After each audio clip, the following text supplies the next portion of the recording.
Alrighty, so welcome AGDQ. My name is MHFsilver, though people just call me Silver. It's a whole lot easier. I'm joined by my fantastic friends here. Hi, I'm Monter J. You had to go first. Had to go first. I'm yoshipro. You might know me for being Silver's friend. So this is Pipistrello and the Cursed Yo-Yo. If you haven't heard of this game, it's a mix of like the 2D Zelda games, think like Link to the Past, Minish Cap, with some Metroidvania aspects to it, as well as some Paper Mario inspirations. So if that sounds really cool, that's because it is. So we're gonna go ahead and get started. If the crowd could give me a countdown from 5, we can go ahead and start. Let's go. 5, 4, 3, 2, 1, go! Alrighty, so the first thing you're gonna notice is the game actually has an option to auto skip cutscenes, so it'll do it the first frame for me. The other thing you're gonna notice is I'm gonna be jumping a lot, and that's because jumping is ever so slightly faster than just walking. Here in the Pipistrello Manor is our introduction. We're actually here to go visit our aunt who runs the city's entire electrical system. And on this very next screen, we're gonna actually see the first trick of the run, which we call jump resets. So if I jump and hit my yo-yo against a wall, I can actually have a brief point of time where I can input another jump. And that's because the game has a function where it gives you some grace period when you're in the air, so you can like correct your movement and stuff. And during that grace period, there is a couple frames where the game actually considers you completely grounded. And during that time, I can jump again. And that'll be seen quite a bit through this run. In this room, we have just a little forced encounter. I can get rid of these guys pretty easily. Another thing you're gonna see me do a lot is after I use the yo-yo, I'm going to immediately jump. And that just skips the animation of having to watch the yo-yo retract.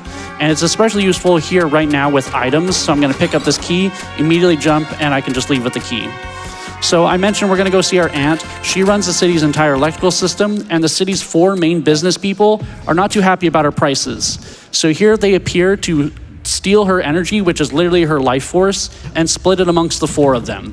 We intercept some of it with our yo-yo, thus creating the titular cursed yo-yo. We're gonna go over here using some more resets. This room normally has a forced encounter with a bunch of annoying enemies, but if I throw the battery over here and just grab it from the screen transition, I skip the whole thing. Over here, I'm going to get what's considered a late game badge. This is called the Cheater's Teleportation Badge. This game, much like the Paper Mario, has badges that you can equip using a badge point system. The Cheater Teleportation Badge is a special late game badge that you're normally supposed to find by like messing with the game and doing a bunch of stuff. The thing the badge will let me do is teleport to the yo-yo when I throw it. As you can imagine, that's very busted, but unfortunately right now I can't equip it. In this next screen, I'm gonna skip over this little area by doing the jump reset again off this enemy.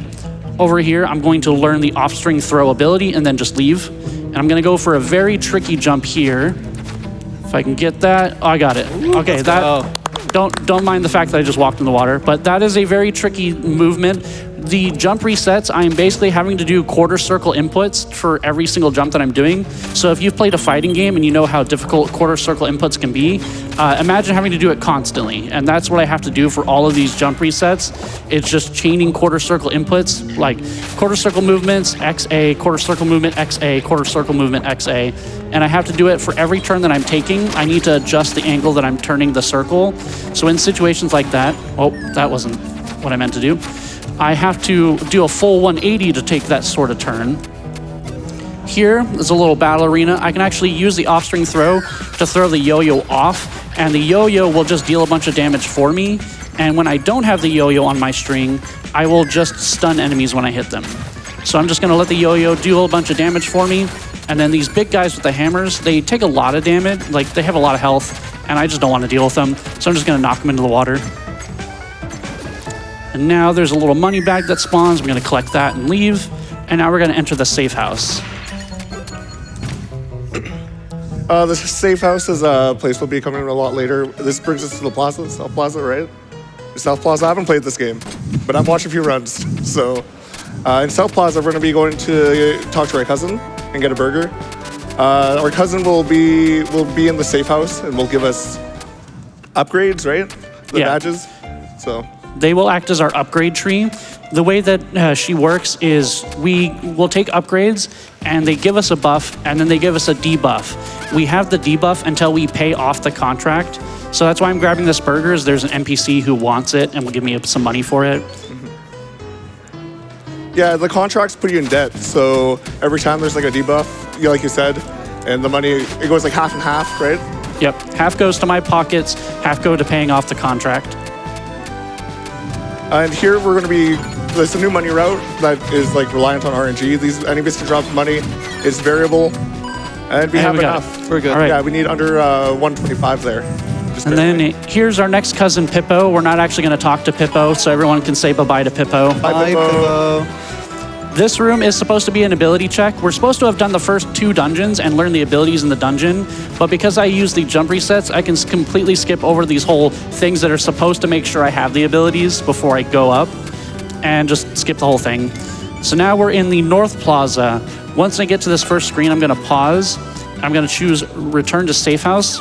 I've paid off that first contract, so I'm going to take the next contract, which will give me just enough badge points to equip this teleportation badge. So now we finally get to see what this looks like. And from this point, I'm just going to collect some money to pay off this next contract. So now would be a good time to read off some donations. Thanks, Silver. We've got $10 from Lori D. Bunnykins, who says, Yo. is that a goated runner playing a goated game? Or rather, a yo-yo batted game? Regardless, I'm so happy to see this game given time on the big stage, and you're so deserving to be the one playing. Best of luck on the run, Silver. Yes, and don't forget, we have that bid war going. For this game, we can either hit or hug the final boss. Currently, Hug is in the lead by a healthy margin, but those who want to choose violence, you've still got time. All right, so now we paid off this contract. I'm going to return to the safe house. We're going to take our next contract. This one is actually to boost our attack stat.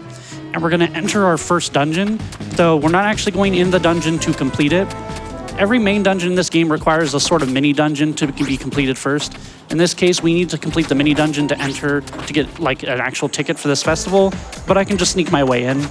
I can also sneak my way past these NPCs. And then the gimmick of this dungeon is a lot of stuff are controlled by these color switches that change these little poles. Again, we're not here to actually interact with the dungeon or its gimmick or even go for the boss. We're here because this dungeon has a specific move we want to learn. And so we're going to go straight towards that. But to be able to do it, we need to do another trick called a transition warp. So if I use the teleportation badge on the same frame that I screen transition, it'll change where it'll change the teleportation to apply to the new screen. And I want to do it for this screen so I can get to the other side of this gap here. That way I can actually skip having to do anything with these little poles. Unfortunately, it's not very easy to hit one frame. I promise I'm not nearly this bad at hitting it. Oh. Come on. That's a rough trick, as stated, like frame perfect. There we go. There we go. So now I end up over here, and I can jump. Now I learn UFO throw. The UFO throw is normally to give yourself an extra double jump when you're over, like trying to clear your gaps like that. That is not what we're going to be using it for. In fact, the UFO throw enables us to do a whole lot more fun things like this. I can just zip now. So what happens there is the UFO throw, if I throw it off a screen transition, the UFO becomes positioned at 0, on the next map. And here I'm going to grab it from a shorter distance, or a farther distance rather. That brings me only one screen at a time. And that is the main thing the UFO throw unlocks for us, is now we can zip around the map, thus skipping a whole lot of sections. Here is the second dungeon, the first one we're actually going to complete. This one is a stadium where we need to get into the stadium, but they're only allowing fan clubs in at this point. So we're going to go around town and collect 5 of the 10 fans that exist in order to create a fan club so we can get in. And thankfully, the fans will actually pay us to join our fan club. So we're just going to use them to pay off our contract. This guy is conveniently with some bags of money. Now I want to get a specific zip here to skip this screen and land past these poles. And then past these ones. So we can hang out with this guy. Now, you can see our debt is already paid off. So we're going to come over here. And the reason I wanted to do a very specific zip for that screen is the safe house that I can return to from the pause menu depends on the last screen I was on that had a safe house. I want to make sure the last safe house I was on was this screen. So now we're entering the second dungeon, and we're going to immediately go to this screen, and I'm going to place a $1,000 bet on myself. Don't actually do this. You will never win. Gambling does not work out. Please do not actually gamble. Seems like a safe bet. Always bet on yourself. And then here, Not financially. this very tricky zip will get me into this room. So if you guys want to explain what I'm going to do from here. We're going to be doing a bunch of wall bounces, like jump cancels. There's a lot of buttons that we got to press around the room to open the door. Yeah, normally you need to be using like a wall ride ability, I believe, here. Mm-hmm. So, and because we don't have that, we just got to do the jump reset. And jump these are reset's like so powerful. These are near frame perfect tricks that he's doing. So like, it's very impressive. It's like chaining this many back to back to back is really, really nice. And now we're going to do that same transition of warp I did earlier, but now there's a bit of a risk, and I got a first try. Nice. So now I'm going to press this switch, and I'm going to do another one. So I basically skipped half the dungeon with that first transition warp, and now I'm going to skip the rest of it, and now here's the boss. So this boss, we're actually not fighting the boss himself. We're fighting his football team. And this is a mix of American football and literally everywhere else in the world football. So we take like an American football and have to go score it in a soccer / other world actual football field. So right now, only thing that's going to be changing as I go is they're going to slowly make it more difficult for me by adding barriers and turrets. So now would be another good time for some donations. Wildest football game ever. Certainly wouldn't want to bet against you. $25 from Midnight John, who says, I keep misreading the Pipistrello title as the Cursed Pollo, and now all I can picture is the main character wielding Kirby. And $100 from Patrick, who says, Argic went too fast for me to donate, but hopefully Silver can still use this boost to get through, yo. On this last section, there's just a lot of bullets just raining the place. I got hit just as I teleported. Sometimes a football will just fly back like that. If the football lands on a wall when it's doing the throw, it will go like way, way back, so. Oh, and there we go. So one thing I haven't really talked about is the people who took our Ant's power and split it into these mega batteries is what they're called. They're using it to fuel their own greed. In this case, this guy, his name is Carrera. He was using it to match fix, and the entire team that we just played against were all robots, and he got exposed for match fixing. And now there's Pippo, so everyone can say hi to Pippo now. Hi, Pippo. Hi, Pippo. We're going to take our next upgrade, which is unfortunately going to leave me with not enough badge points for the teleportation badge. But if I go up here, I can actually just zip halfway out of the dungeon. So now we're going to go collect that bet that I placed, which is going to immediately pay off my contract. So I don't have to worry about being without my teleport for very long. Oh, that went a little too far. We're going to go back. I want my money. And there we go. Debt paid off. So there's different types of zips, and that's like short zip, I believe, right? Yep. If you walk back, it keeps you in one room, because zips can go past multiple rooms usually, but if you go back, it's a single room zip. Yeah, so standing further from the yo-yo after I throw it off the screen is a short zip. Standing close to the screen transition is a normal zip, and then there's another type of zip we'll see in a little bit later. Here, I'm just gonna zip all the way back down to the south part of town. And we're gonna go find a little secret alcove that houses another badge we're gonna pick up. For this puzzle, I need to grab this manhole cover and take it into the sewer with me. The little puzzle in this room is I have to find a way to press 3 switches. So I'm gonna use the manhole cover to press one of these, and then I'm gonna use the yo-yo to press the other, and then I'm gonna use myself to press the last one. I have a question. How did you get the manhole down there? Very good question. Don't ask questions. Okay, sorry. So now we unlock the Cheater's Train badge, and this boosts all of our movement speed. So now I'm going significantly faster, and we'll move a whole lot faster. And the other movement abilities you can get in the game are also impacted by this, but it wastes time to get them, so we're not gonna get them. Oop, there we go. So now I zip to this space. I'm gonna go back this screen. I'm gonna activate this little taxi spot, which has been used for like fast travel, and I'm just gonna leave. I need to do a very precise zip from here where I need Pipit's entire nose off screen. And if I do it correctly, I land here. And that skips a whole lot of platforming, and I need it to get to this area. This is the mini dungeon for this section of town. We're here because there's a NPC in here who will teach me an ability. That guy right there with the cool sunglasses. This guy will teach me the ability to parry attacks. and that will let me stun enemies if I can time it correctly. So in this case, this guy, I'm not even gonna look at him. Still gets parried. So cool. That's so cool. So that is one of the defensive abilities you can learn. That is the only one we will learn. We're going to now immediately go learn our only offensive ability from this little NPC who wants to charge us to learn it. If we keep telling him we're not interested, he'll make it cheaper. So I only want to pay $100 for it. And then now that I have this, I'm going to finally cash in this letter that I've been carrying with me. And it's just for a battle arena, so it's going to take a little bit of time. So now would be a good moment for quite a few donations. You got it. We have $50 from Daro, who says, "Hi AGDQ, I'm watching this lovely event every year, and today I decided to donate something. You all are amazing, and the chat too. Keep up the good work for the love of speedrunning and humanity. Heart." Thank you so much, Daro. Thank you. Whether you're donating for the first time or many times, we appreciate it. And the love, also great. Remember, we have that bid war to either hug or hit the final boss. We also have a bid war for Resident Evil 2 later, Claire B or Leon B.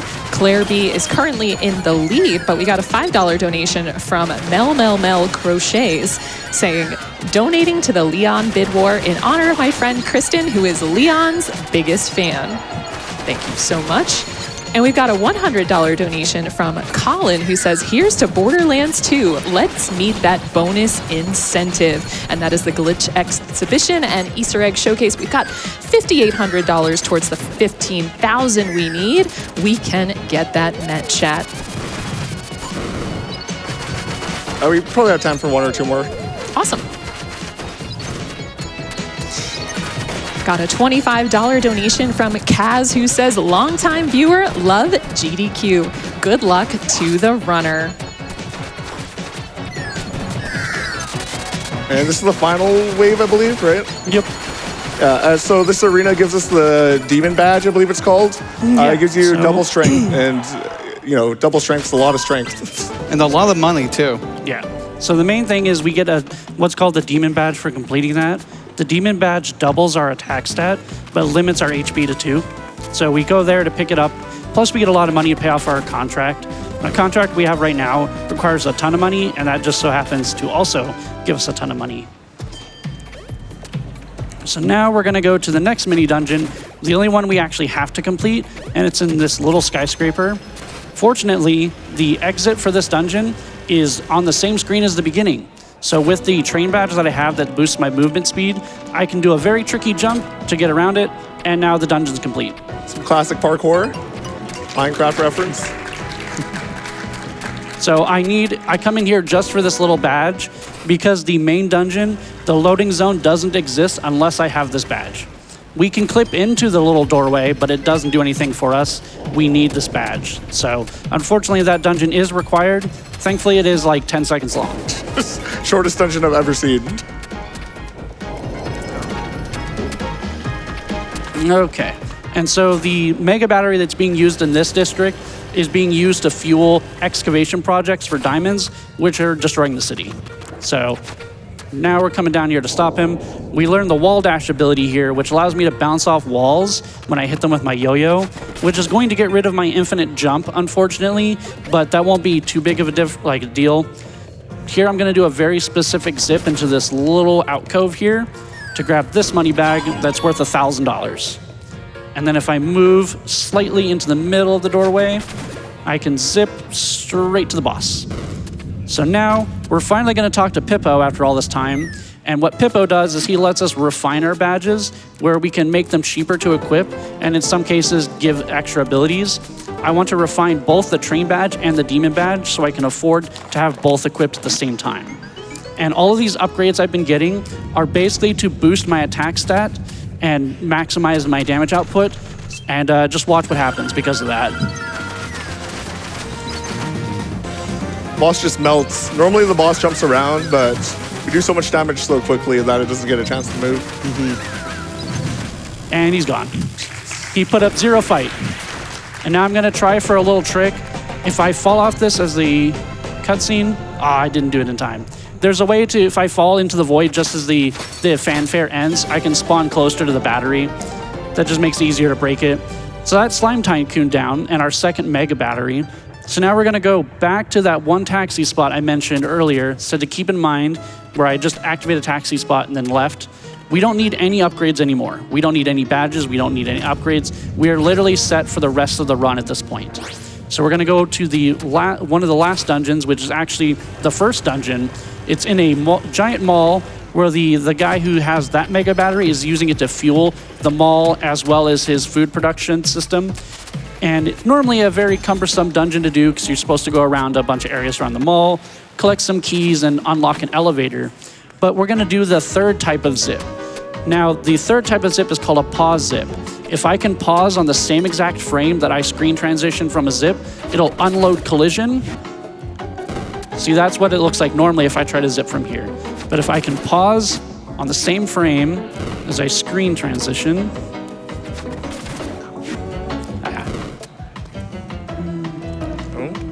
I believe this is also a very tight trick. yeah, it is. You get one frame for this. Yeah. And that's why you're seeing me pause a bunch. It's because I'm not very good at hitting it just blind.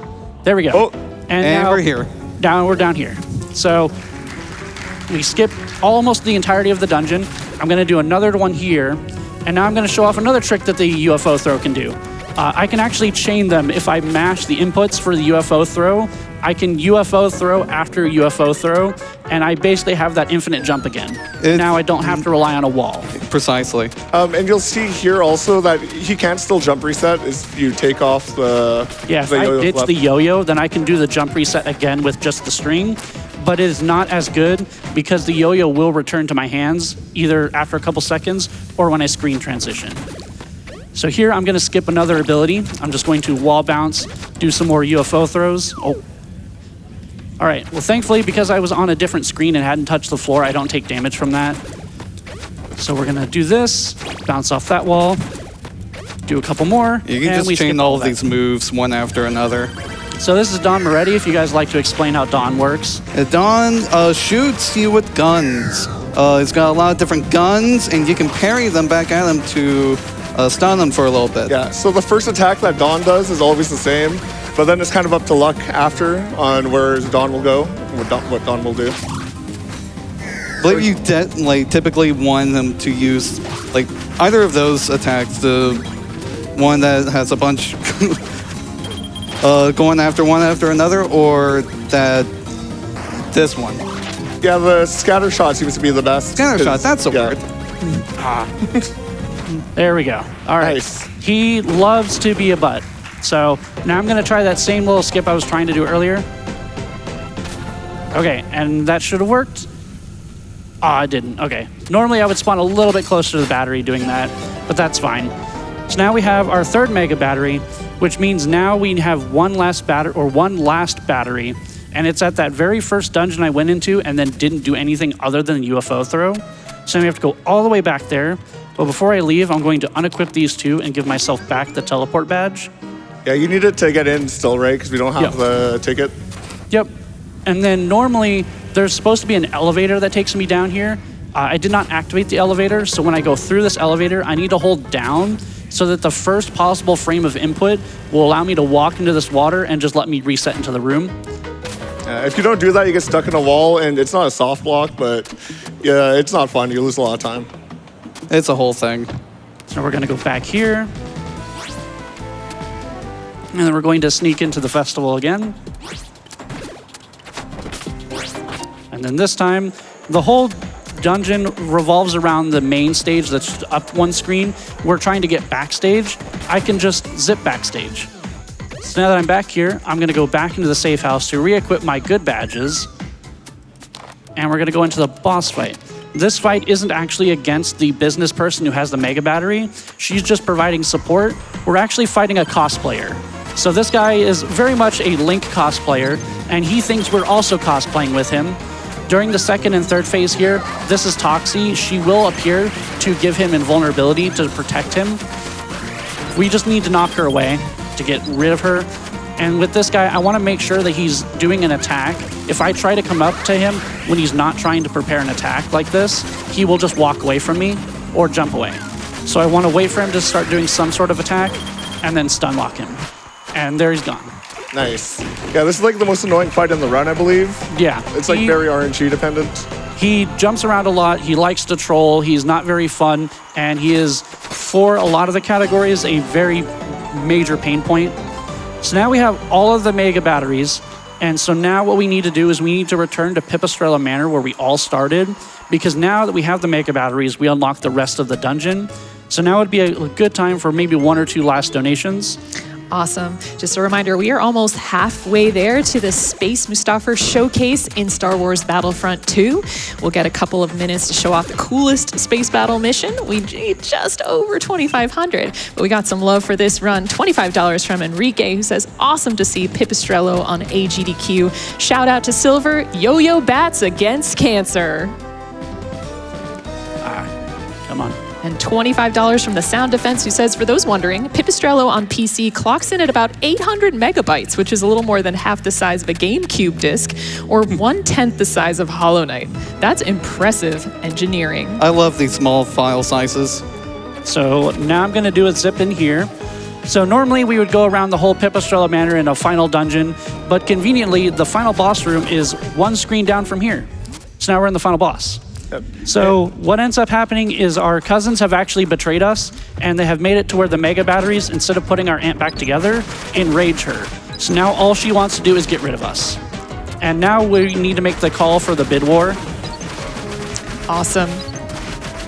We can see that our goal is to hug the final boss with $777.20. Thank you everyone for raising over $1,000 on that bid war. That's the one I was hoping for. So I know it may sound counterintuitive that the goal is to hug her and here I am beating her up. There is a final section where we're given the choice. Yeah. So for these whole sections, we're supposed to have all of the abilities in the game and it's supposed to test us to make sure we've actually mastered them.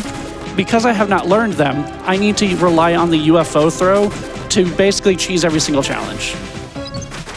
UFO throw is a very powerful ability for sure. This is the reason why I learned the wall dash. Trying to cheese this room is just slightly slower than just getting the wall dash.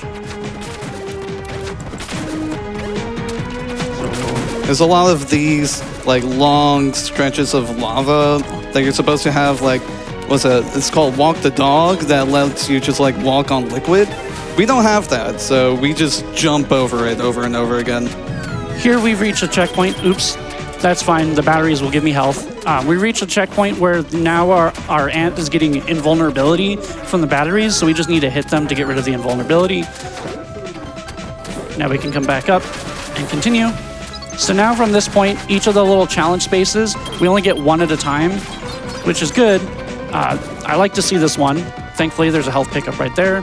So no big deal that I took damage. Yeah, but the room layouts are random, or is it random after the first 2? It's random after the first 2, okay. But you have some influence. We believe it's based off the speed and how much damage she's taken.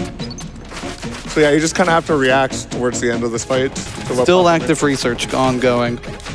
2, 3, and then I turn this way. It is a rough room in particular. Right. First try, nice. And now this is another section where we have to get rid of the mega batteries. And thankfully after this, we no longer have any of those challenge rooms. So now, after we finish this room, she's going to incorporate some new attacks. One of them being she's going to turn the batteries into a sword. We want her to spam that the most because she stands still for almost the entirety of it. So this, that's fine. Come on. Oh. Okay, I thought she was going to go into something else there. Yeah, we're doing this all with 2 health. Oh, that's fine. There is a checkpoint just as that phase starts, so I don't get put back very far. But yeah, the whole time I'm basically playing this game as a glass cannon. Normally, by the time you get to this point in the game, you would probably have like 8 or 10 health. We're risking it all. Unfortunately, this is not what I want to see. She is having the batteries act on their own, and they do all sorts of various attacks depending on the battery. The most obnoxious one is the red battery, which acts as a shield for her. If the red battery if I hit the red battery, my yo-yo gets thrown off the string, and I can't deal damage. So I want to play it safe here. I don't want to risk dying. All right, now we're at the final hit. I'm going to go into the options. I'm going to change auto skip cutscenes off. As we've gone through this whole thing, she's slowly starting to get herself back. So here, she's admitting that now we should just leave her. And we say, no, we don't want to give up on you. Even after everything she said, before the fight actually starts, she does go on a rampage about how nobody likes her, everyone's mean to her, all this, that, and the other, and that we're all worthless. So throughout the whole fight, we've been skipping all the cutscenes, obviously, but we've been trying to get her to come back to her senses. And here at the end, we'd have to finally get rid of the mega batteries for good. And then she says, leave me, Pippet. Don't try to save her who cannot be saved. Auntie, you're a terrible administrator. Yes, I'm as bad as at it as you are at Yoyo, but hear me out, Pippet. I'm getting too old. I just wanted to make sure everything would be fine after I'm gone. I was trying to make sure that the city would still run and that you'd have the funds you need and that Pipistrello Industries would survive. Let's be honest here, you just wanted to control everything. Just like you tried to control me when I was still around. I'm afraid I did. That must be why you never visited. I'm starting to understand. I had a lot of time to think about everything while I was stuck in that stinky yo-yo of yours. The city, I hadn't walked those streets in over 10 years. I also have to tell you, in my adventures, I ran out of cash more often than I'd let you know. She's actually been funding our adventures the whole time. That's actually why at the beginning we came to see her, was to get more money. What, is that true, Pippet? Yeah, I still have my dignity, or what's left of it. Huh. You, the city, you'll all be fine without me, won't you? I do think the city deserves better than Don Moretti, Carrera, and the other clowns, though. The city deserves better than the Pipistrellos, too. I presume one must know when to stop, right? Pippet, being alongside you all this time, it was an experience that really dragged on and on and on. But it showed me things I should have realized a long time ago. So let me do one thing for the sake of everyone in the city for the first time ever. End my suffering. And let me create a brighter future for you all. And because everyone donated, we're going to, instead of hitting her and ending it, we're just going to hold up and we're going to give her a hug instead. Oh. It's so nice. Oh, Pippet. Thank you. Keep doing what you love most, my pipsqueak. Don't ever give up.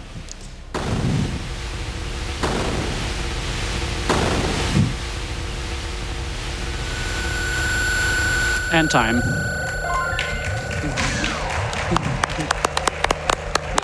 So now, the whole time that this has been happening, Pepita and Pippo here have been waiting for us to eliminate each other. And what our aunt ended up doing was she sacrificed her life and her energy to create an infinite power source for the city, which foils Pepita and Pippo's plan of taking over the company. So now here they are, completely baffled as to what's going on. The city is receiving infinite power for free.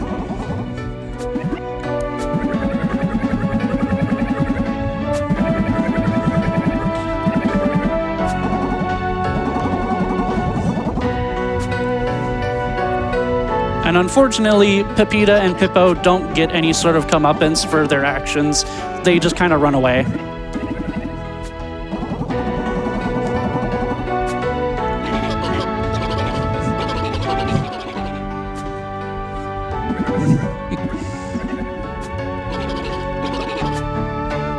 So, unfortunately, we don't get to do anything about them. We just let them go for some reason.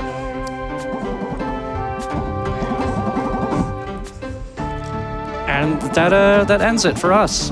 Pippet moves on to resume what he was doing before.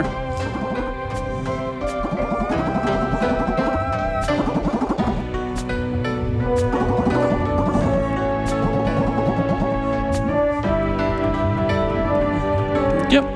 All right. So because we were able to meet the bonus incentive, which I appreciate everyone donating to, we're just going to skip the little cutscenes here, the credits here. And we're going to jump right into the incentive.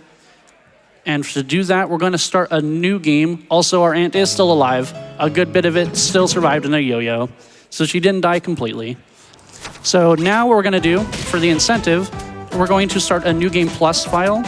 And I will give you a countdown for the timer for that. So this, in New Game Plus, we get all the abilities, we get all our badges, and we can choose what upgrades we want in the upgrade tree whenever. None of that matters. All right, 3, 2, 1, go. So I'm actually gonna have to manually skip the cutscenes here because I didn't re-enable the setting, but that's fine. So now what we're gonna do is we have every ability in the game, so we're gonna go back into the Pipistrello Manor, and we're going to return to the final boss area. Now, we're going to return to the final boss room without the mega batteries, and there's actually a secret for doing that. If you can make it all the way here without actually having the batteries needed to actually fight the final boss, we get a secret little cutscene. So, unfortunately, as we get down here, so there it is, there's the machine Pipit. He does get stuck for a little bit here. Don't worry, he will fix it. He will figure out how to get around here. We just kind of have to give him a moment to figure out his bearings. He's trying his best. Yeah, he's trying his best to figure out what to do here. He's just not quite sure how he got here, but eventually he will pop up. There he goes. There we go. All right. So this machine has the power to reverse my situation once and for all. Of course, that could only happen if you had retrieved all 4 mega batteries. We came all this way for nothing. What do you suppose we do now, Pipit? I say we dance.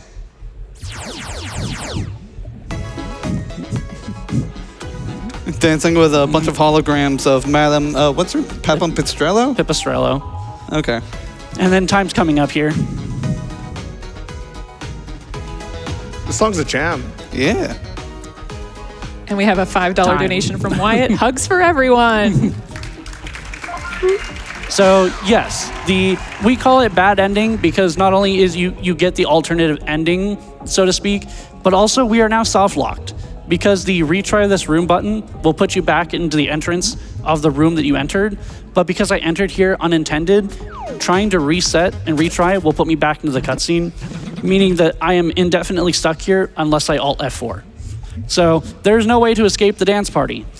We are stuck here perpetually. So thank you so much, everybody, for checking out this run. It's been a blast to be able to be up here for my first GDQ. I've actually been submitting to GDQs for 11 years, so to be able to be up here is a big deal for me.